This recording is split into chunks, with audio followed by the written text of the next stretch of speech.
Hi ಎಲ್ರಿಗೂ ನಮಸ್ಕಾರ. Big ಬಾಸ್ನ ಈ ವಾರವನ್ನು ನೀವೆಲ್ಲರೂ ಗಮನಿಸಿದ್ದೀರಿ ಅಂತ ಅಂದ್ಕೊಂಡಿದ್ದೀನಿ. ಇಡೀ ವಾರ ಯಾವ ರೀತಿಯಾಗಿತ್ತು ಅನ್ನೋದನ್ನು ನೀವು ಗಮನಿಸಿರ್ಬೋದು. ಇಡೀ ವಾರ ಒಂದು ಕಂಪ್ಲೀಟಾಗಿ ಒಂದೊಳ್ಳೆ ಅವಕಾಶ, ಒಂದೊಳ್ಳೆ ಕಾನ್ಸೆಪ್ಟ್, ಒಂದೊಳ್ಳೆ ವಾತಾವರಣ ಇದ್ದಂಥದ್ದನ್ನು ಇಡೀ ಒಂದು ಮನೆಯನ್ನು ಹಾಳು ಮಾಡಿದ್ದು ಅಂತ ಹೇಳಿದ್ರೆ ಬೇರಾರೂ ಅಲ್ಲ, ಬಂದಂತಹ ಅತಿಥಿಗಳ ಅತಿರೇಕದ ವರ್ತನೆ ಎಷ್ಟರ ಮಟ್ಟಿಗೆ ಹೋಗಿತ್ತು ಅಂತ ಹೇಳಿದ್ರೆ, ಜನ ಕಿಚ್ಚನ ಪಂಚಾಯಿತಿಯಲ್ಲಿ ನ್ಯಾಯ ಸಿಗುತ್ತೋ ಬಿಡುತ್ತೋ, ನಾವೇ ನ್ಯಾಯ ಕೊಡ್ತೀವಿ ಅಂಥೇಳಿ ಹಿಗ್ಗಾಮುಗ್ಗಾ ಟ್ರೋಲ್ ಮಾಡಿಬಿಟ್ಟಿದ್ದಾರೆ. ಸೋಷಿಯಲ್ ಮೀಡಿಯಾ ತುಂಬೆಲ್ಲ ಹಿಗ್ಗಾಮುಗ್ಗಾ ಬೈತಿದ್ದಾರೆ.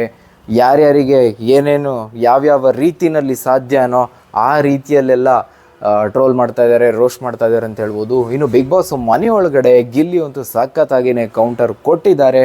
ಆದರೂ ಕೂಡ ಗಿಲ್ಲಿ ಪ್ರಳಯಾಂತಕ ಗಿಲ್ಲಿ ಅವರನ್ನೇ ಗೋಳು ಹೊಯ್ಕೊಂಡು ಅವರಿಗೆ ಟಾರ್ಚರ್ ಕೊಟ್ಟಿದ್ದನ್ನು ನೀವೆಲ್ಲರೂ ನೋಡಿದ್ದೀರಿ. ಈಗ ಕಿಚ್ಚನ ಪಂಚಾಯಿತಿಯಲ್ಲಿ ಈ ಗೆಸ್ಟ್ಗಳು ಏನು ಬಂದಿದ್ರಲ್ಲ, 5 ಜನ, ಉಗ್ರ ಮಂಜು, ರಜತ್, ತ್ರಿವಿಕ್ರಮ್, ಚೈತ್ರ ಕುಂದಾಪುರ, ಹಾಗೆ ಬಂದಂತಹ ಮತ್ತೊಬ್ಬ ಸ್ಪರ್ಧಿ ಮೋಕ್ಷಿತಾ ಈ 5 ಜನ ಸ್ಪರ್ಧಿಗಳು ಏನು ಬಂದಿದ್ರು, ವೇದಿಕೆಯಿಂದ ಅವರಿಗೆ ಬಿಸಿ ಮುಟ್ಟಿಸುವಂತಹ ಕೆಲಸ ಆಗ್ತಾ ಇದೆ. ಅದರಲ್ಲೂ ಪ್ರಮುಖವಾಗಿ 2 ಸ್ಪರ್ಧಿಗಳ ಬಗ್ಗೆ ಅಂತೂ ಹೇಳಲೇಬೇಕು. ಉಗ್ರಂ ಮಂಜು ಹಾಗೆ ರಜತ್ಗೆ ನಿಜವಾಗ್ಲೂ ಒಂದು ಚಳಿ ಬಿಡಿಸಿದ್ದಾರೆ ಅಂತ ಹೇಳ್ಬೋದು. ಅಷ್ಟರ ಮಟ್ಟಿಗೆ ಹೇಳಬೇಕಾದ ರೀತಿಯಲ್ಲಿ, ಅಂದರೆ ಬಿಗ್ ಬಾಸ್ ಮನೆಯೊಳಗಡೆ ಅವರು ಇಲ್ಲ, ಅವ್ರು ಎಕ್ಸಿಟ್ ಆಗಿದ್ದಾರೆ. ಗೆಸ್ಟ್ಗಳಾಗಿ ಬಂದ ಕಾರಣನೇ ತುಂಬ ಒಂದು ಅತಿರೇಕದ ವರ್ತನೆಯನ್ನು ತೋರಿಸಿದ್ರು. ಆದರೆ ಯಾವ ರೀತಿಯಾಗಿ ಮೆಸೇಜ್ ಕೊಡಬೇಕು ಆ ರೀತಿಯಾಗಿ ಕೊಟ್ಟಿದ್ದಾರೆ ಅಂತ ಹೇಳ್ಬೋದು. ನೀವೆಲ್ರಿಗೂ ಕೇವಲ ಎಪಿಸೋಡನ್ನು ನೋಡಿರ್ತೀರ, ಆದರೆ ಲೈವ್ ನೋಡಿದಂಥವ್ರಿಗೆ ಗೊತ್ತಿರುತ್ತೆ ಯಾವ ರೀತಿಯಾಗೆಲ್ಲ ಮಾತಾಡಿದರು ಅಂಥೇಳಿ. ತುಂಬ ಚೀಪ್ ಬಿಹೇವಿಯರ್ ಅನ್ನಿಸ್ಬಿಡ್ತು. ಅಷ್ಟರ ಮಟ್ಟಿಗೆ ಸ್ಪರ್ಧಿಗಳು ಒಂದು ಎಲ್ಲೆಯನ್ನು ಮೀರಿ, ತಮ್ಮ ಒಂದು ಲಿಮಿಟನ್ನು ಮೀರಿ, ಅಥವಾ ಬಿಗ್ ಬಾಸ್ ಒಂದು ರಿಯಾಲಿಟಿ ಶೋನ ಲಿಮಿಟನ್ನು ಮೀರಿ ಕ್ರಾಸ್ ಮಾಡಿ ಅವರ ಬಿಹೇವಿಯರ್ ಇತ್ತು ಅಂತ ಹೇಳ್ಬೋದು. ಅವರ ಒಂದೊಂದು ಮಾತುಗಳಾಗಿರ್ಬೋದು, ಆ ದರ್ಪ ಆಗಿರಬಹುದು, ಆ ಒಂದು ಇನ್ನೊಬ್ಬರ ಮೇಲೆ ದ್ವೇಷ ಸಾಧಿಸುವಂಥದ್ದು, ಟಾರ್ಗೆಟ್ ಮಾಡಿ ಮಾತಾಡುವಂಥದ್ದು ಎಲ್ಲವನ್ನು ನೀವು ನೋಡಿದ್ದೀರಿ. ಸೋಷಿಯಲ್ ಮೀಡಿಯಾದಲ್ಲಂತೂ ಟೈಟಲ್ಗಳನ್ನೇ ಕೊಟ್ಬಿಟ್ಟಿದ್ದಾರೆ. ಉಗ್ರ ಮಂಜು ಅವರಿಗೆ, ರಜತ್ ಅವರಿಗೆ, ತ್ರಿವಿಕ್ರಮ್ ಅವರಿಗೆ ಅವ್ರಿಗೆ ಮಾತಾಡೋದಕ್ಕೆ ಕೊನೆಯಲ್ಲಿ ಅವಕಾಶ ಕೊಟ್ಟರು ಬಿಗ್ ಬಾಸ್ ಅವರ ಸಾಧನೆಗಳ ಬಗ್ಗೆ. ಬಟ್ ಆ ಸಾಧನೆಗಳೆಲ್ಲೂ ಜನಕ್ಕೆ ರೀಚೇ ಆಗಲಿಲ್ಲ, ಅದನ್ನು ತಗೊಳ್ಳೇ ಇಲ್ಲ ಯಾವ ವೀಕ್ಷಕರು. ಇನ್ನು ಮಹಿಳಾ ಸ್ಪರ್ಧಿಗಳು ಬಿಡಿ, ಅವ್ರು ಬಂದರು ಹೋದರು ಅಂತೇಳಿ ನೆಗ್ಲೆಕ್ಟ್ ಮಾಡಿದ್ದಾರೆ. ಬಟ್ ಅದರಲ್ಲೂ ಎಸ್ಪೆಷಲಿ ಪುರುಷ ಸ್ಪರ್ಧಿಗಳೇನು ಬಂದಿದ್ದರು, ಸುಮ್ಮನೆ ಬಿಲ್ಡಪ್ ಕೊಡ್ತೀರಾ ಅನ್ನೋ ರೀತಿಯಲ್ಲಿ ತ್ರಿವಿಕ್ರಮ್ ಅವ್ರಿಗೆ ಹೇಳಿದ್ರು, 4 ಸಿನಿಮಾ ಮಾಡಿದ್ದೀರಾ ಅಂತ ಹೇಳಿದ್ರು. ಯಾವ ಸಿನಿಮಾ ಅಂತ ಕೇಳ್ತಿದ್ದಾರೆ ಜನ, ಅಷ್ಟರ ಮಟ್ಟಿಗಾಯಿತು. ಇನ್ನು ರಜತ್ ಅವರು ಹೊಡೆಯೋದಕ್ಕೇ ಹೋಗ್ತಾರೆ. ಇದು ಬಿಗ್ ಬಾಸ್ ಮನೇನ ಅಥವಾ ರೌಡಿಸಮ್ ಮಾಡೋದಕ್ಕೆ ಬಂದಿದ್ದೀರಾ ಅಂತ ಪ್ರಶ್ನೆ ಕೇಳ್ತಾರೆ. ಅಂದರೆ ಅವರ ವ್ಯಕ್ತಿತ್ವ ಗೊತ್ತಾಗುತ್ತೆ ಅಷ್ಟೇ, ಮತ್ತಿನ್ನೇನಿಲ್ಲ. ಒಂದು ರಿಯಾಲಿಟಿ ಶೋಗೆ ಗೆಸ್ಟ್ಗಳಂತ ಬಂದಾಗ ಅವ್ರಿಗೂ ಒಂದು ಲಿಮಿಟ್ ಇರುತ್ತೆ. ಯಾವ ರೀತಿಯಾಗಿ ಫನ್ ಮಾಡಬೇಕು ಆ ರೀತಿಯಾಗಿ ಮಾಡಬಹುದಿತ್ತು. ಒಳ್ಳೆ ಅವಕಾಶನ ಕೊಟ್ಟಿದ್ದರು. ರೆಸಾರ್ಟ್ಗೆ ಯಾವ ರೀತಿಯಾಗಿ ಅತಿಥಿಗಳು ಅಥವಾ ಕಸ್ಟಮರ್ಸ್ ಬರ್ತಾರೆ, ಒಳ್ಳೊಳ್ಳೆ ಮಾತುಗಳನ್ನಾಡಿ ಅಥವಾ ಸಿಬ್ಬಂದಿಗಳ ಜೊತೆಗೆ ಯಾವ ರೀತಿಯಾಗಿರಬೇಕು ಆ ರೀತಿಯಾಗಿದ್ದು ಚೆನ್ನಾಗಿದ್ದು ಹೋಗ್ಬೋದಿತ್ತು. ಗಿಲ್ಲಿ ಕಾಮಿಡಿ ಮಾಡ್ತಾರೆ ಅಂತ ಹೇಳಿದ್ರೆ ಅದಕ್ಕೆ ಮತ್ತೊಂದು ಕೌಂಟರ್ ಕೊಟ್ಟು ಮಾತಾಡ್ಬೋದಿತ್ತು. ಅದನ್ನು ಬಿಟ್ಟು ಇರಿಟೇಷನ್ ಅಂತ ಹೇಳಿನೇ ಅವರೇ ಬಂದಂತಹ ಅತಿಥಿಗಳೇ ವೀಕ್ಷಕರಿಗೆ ಇರಿಟೇಷನ್ ಮಾಡಿದ್ರು.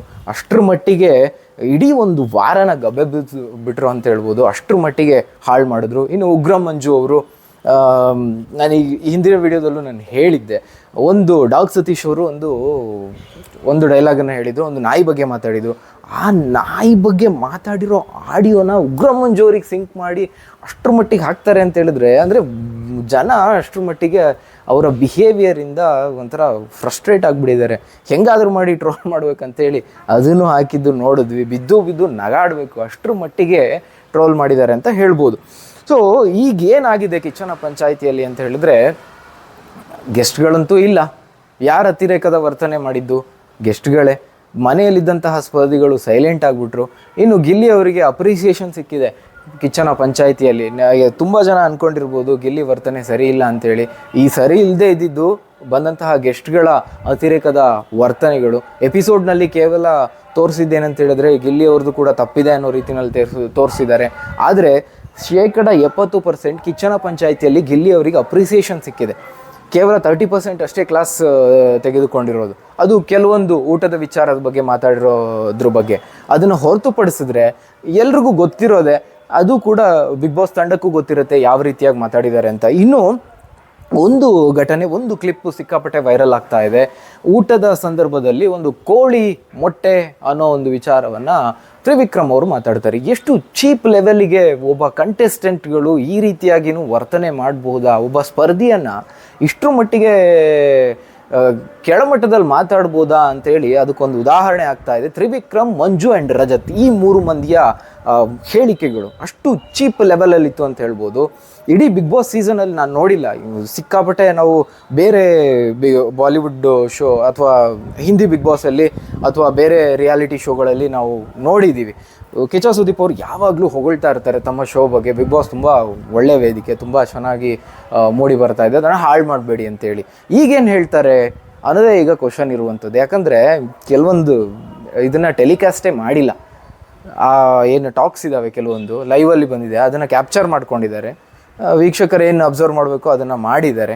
ಎಪಿಸೋಡಲ್ಲಿ ಅದನ್ನು ಪ್ರಸಾರ ಮಾಡಿಲ್ಲ. ಎಲ್ಲ ತೋರಿಸಿದ್ದೇನೆ ಅಂತ ಹೇಳಿದ್ರೆ ಗಿಲ್ಲಿನ ನೆಗೆಟಿವ್ ಆಗಿ ತೋರಿಸುವಂತಹ ಪ್ರಯತ್ನಗಳು ಆಯಿತು ಅನ್ನೋದು.